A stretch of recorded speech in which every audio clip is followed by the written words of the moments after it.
put in there. This is a turner that should not be in the beginners.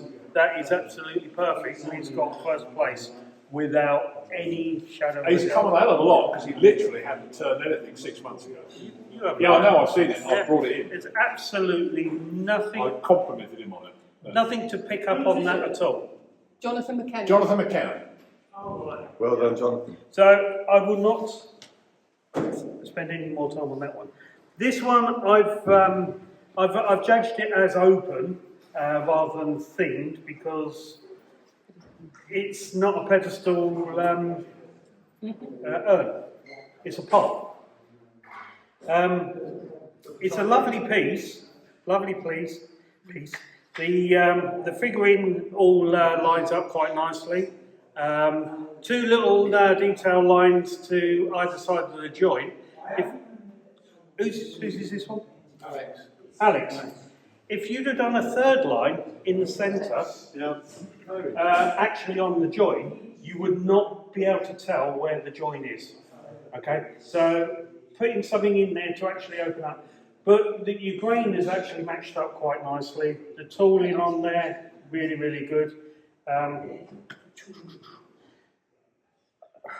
If I was being really, really picky, which on a beginner we're not, but it's just to get you to look, is on the inside, you put your finger in the bottom there, you can actually see where you've gone in with the tool and you've got a rub rather than a cut.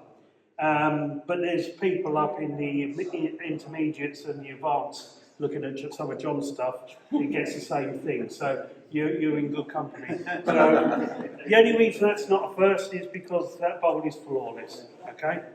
I couldn't get my fingers in. I'm not going to push it back together because it's a little bit tight. So on the lid, a little bit. I think there might have been a bit of movement since you turned it, because you did that at the workshop, didn't you? Yeah, yes. With John. Luckily, I could judge you because I wasn't the one that helped you turn it. Right, this one here is by Gregory. Yes. Very, very difficult thing to do. Plywood. Okay, this is construction plywood. You can tell because it's got all the gaps between the laminations, and it's a difficult thing. You've got to start thinking about what do I do about those voids. You can't cut them out unless you're going to really drastically change the shape. The other thing to think about is cutting across the bottom. You've got a dimple in the bottom. Easier to tell on plywood because you've gone through the laminates. Okay.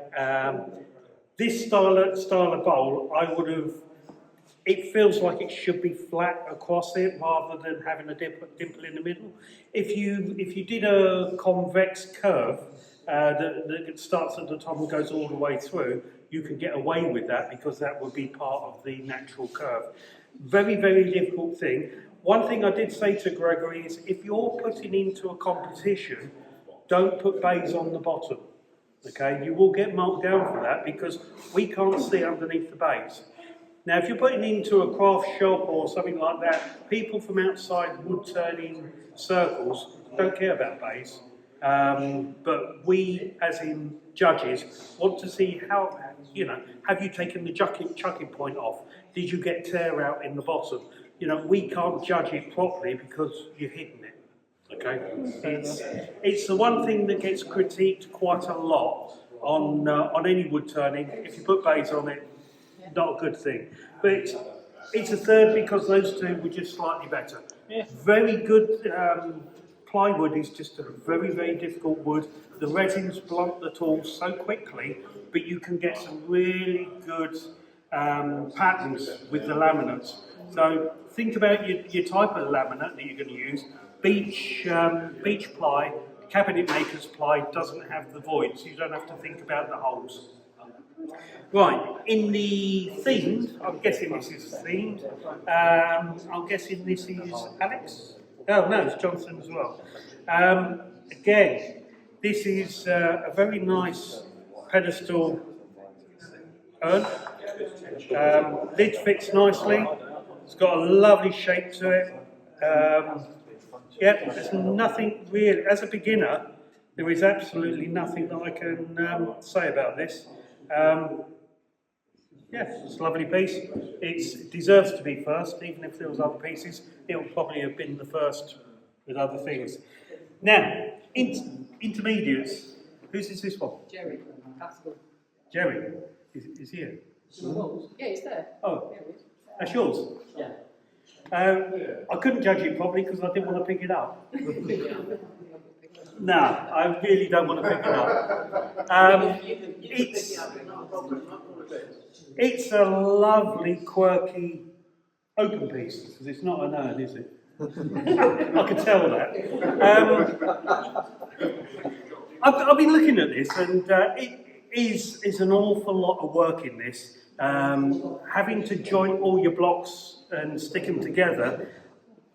Whether there's been some movement since you've glued them together, you can actually see where there are slight gaps where the blocks are glued. It's a very, very difficult thing to do. Unless you've got a planer thicknesser and specialist tools, trying to join blocks of wood together is a very, very hard thing.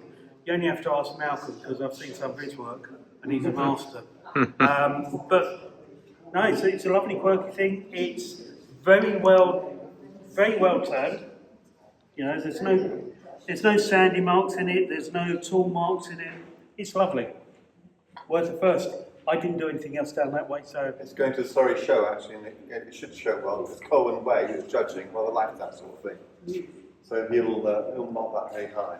So hopefully he'll do a long way to helping us with. As somebody, looking at it, was this meant to be sort of like with flats on it with quite an acute angle? Was that actually how you designed it?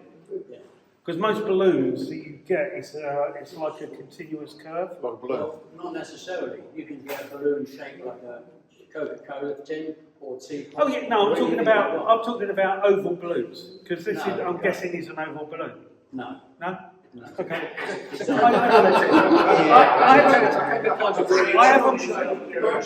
haven't marked it down at all because I think it's incredible. You've done it very well.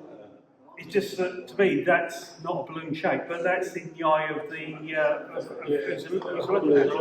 But it's very well executed. What you've done, it's brilliant. So no tool marks on there at all. So I think you've done really well. That's the first all day long. Advanced. That was easy because I can't see anything wrong with this. Nicely finished, nicely flat.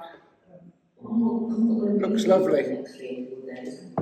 Whereas this, I just found a little fault in the bottom where there is still residual marks of where the. So, you know, I've just given that. I think you're very well judged. I knew it.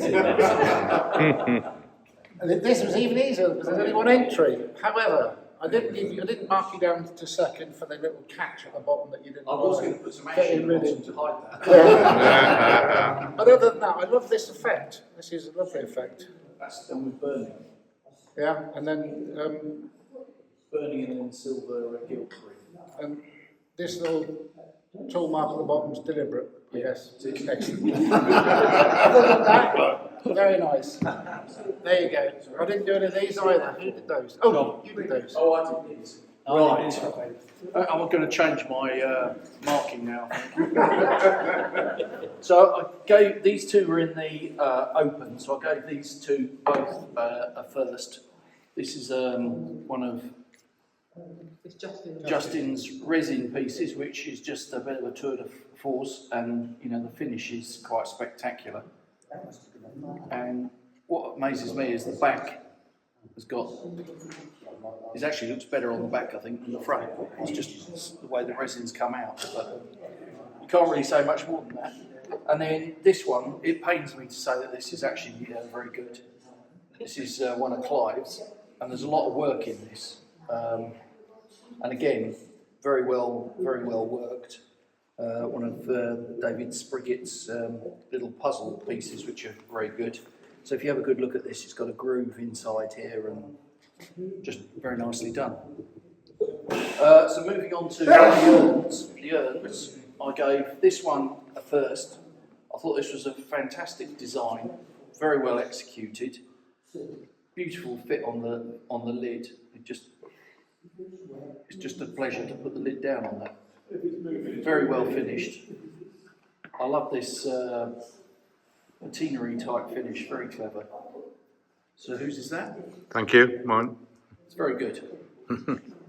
I gave this one second, and when you first look at this, you think, oh, this is really excellent. But we're in the Masters category here. The lid doesn't fit properly. The finish is a bit suspect around here. It's a bit of sanding. And some of these finishes run a bit in places. So that's why that got marked down. The design of it is brilliant. It's just not quite finished to the level that we did. I don't know. I'm being cruel, Harvey.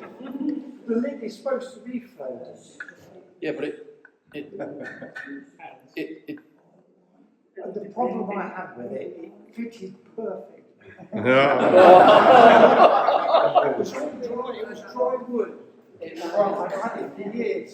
And I put it in the dining room just to get accustomed. And then you couldn't get the top off. So I had to re-sand. Hammer and chisel job. So sorry, Harvey, but I'm being cruel. This one I gave third. Quite nice with the resin coming down here. I assume that's resin or. It seemed a bit incongruous that bit was filled and then this bit wasn't. No, I didn't. And then there's a few tool marks at the bottom. And machine made. And also, design wise, I think the thread is too long. Yeah, the lid don't work really, I don't think. No. I might return that at some point. So, you know, I thought I was being kind, giving you a third, to be honest. Well, if he carries on arguing. Yeah. And whose is this? This is fourth? I think that's Justin. Not sure. It's a bit of paper, but I think it's Yeah, Justin's. So he says on here that it's a bit punky. Well, the bottom is very punky. And I just thought it was a bit, you know, the design's a bit mundane, really. You're going to say that because he's not here. Yeah, true. But compared with the others, I that's why it came fourth. It's got a good finish on here, apart from on the bottom. It's got a pimple. On the pimple on the bottom? Oh, on the inside. Sausage fingers might not. I don't think it's even been. I don't think you bothered sanding it if you look in there. Anyway, so that's my view. It is a very personal view. Of all these. So that's it. Thank you.